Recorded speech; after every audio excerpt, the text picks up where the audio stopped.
የአዲስ አበባ ከተማ ግብር ከፋዮች እውቅናና ሽልማት መርሃ ግብር እየተካሄደ ነው።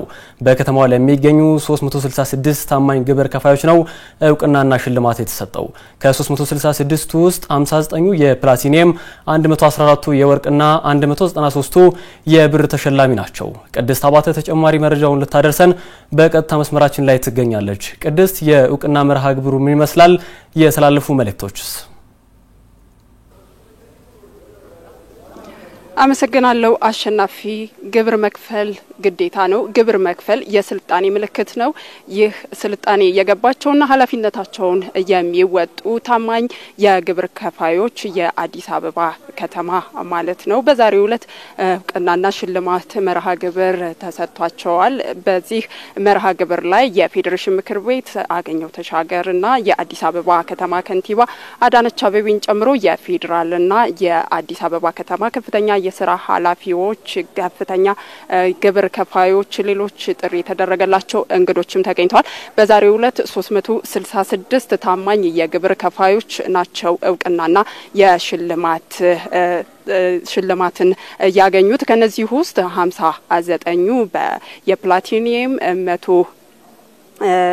114ቱ የወርቅ እንዲሁም ደግሞ 193ቱ የብር ተሸላሚ ናቸው። በዚህ መድረክ ንግግር ያደረጉት የፌዴሬሽን ምክር ቤት አፈ ጉባኤ አገኘው ተሻገር የልማትን ለማፋጠንና ሀገርን ከድህነት ለማላቀቅ መንግስትና የግብር ከፋዩ በቅንጅት ሊሰሩ እንደሚገባ ተናግረዋል። የአዲስ አበባ ከተማ ከንቲባ አዳነች አቤቤ በበኩላቸው እንግዲህ ከጊዜ ወደ ጊዜ የግብር መክፈል መጠን እያደገ መጥቷል። በዚህም ገቢን ከፍ ማድረግ ችለናል ብለዋል። በ2010 ዓመተ ምህረት ከነበረው 33 ቢሊዮን ብር በ2017 ወደ 233 ቢሊዮን ብር ገቢው ከፍ ማለቱን ተናግረዋል።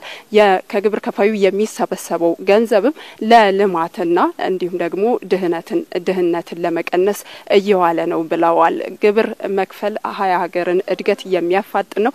ግብር መክፈል ልማትን የሚያስቀጥል በመሆኑ ግብር ከፋዮች በወቅቱ ግብራቸውን ሊከፍሉ እንደሚገባ ነው የገለጹት። የአዲስ አበባ ከተማ ገቢዎች ቢሮም በአደረጃጀት፣ በቴክኖሎጂ፣ በሪፎርም የተለያዩ ስራዎችን በመስራት የገቢ አሰባሰብ ስራዎችን አጠናክሮ ቀጥሏል። የተለያዩ ግብር ከፋዩም የተለያዩ ግንዛቤዎች እንዲፈጠርለት የማድረግ ስራዎች እየተሰራ ነው። ግብር ከፋዩ በወቅቱ ግብሩን እንዲከፍል ጥረቶች እየተደረጉ እንደሆነ አስታውቋል።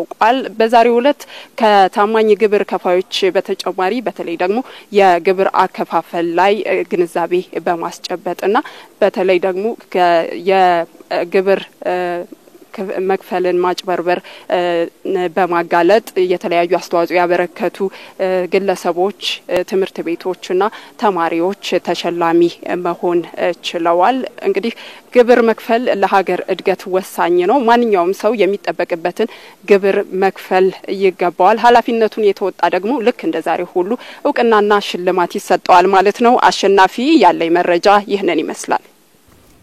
ቅድስት አባተ፣ ለመረጃዎችሽ እናመሰግናለን።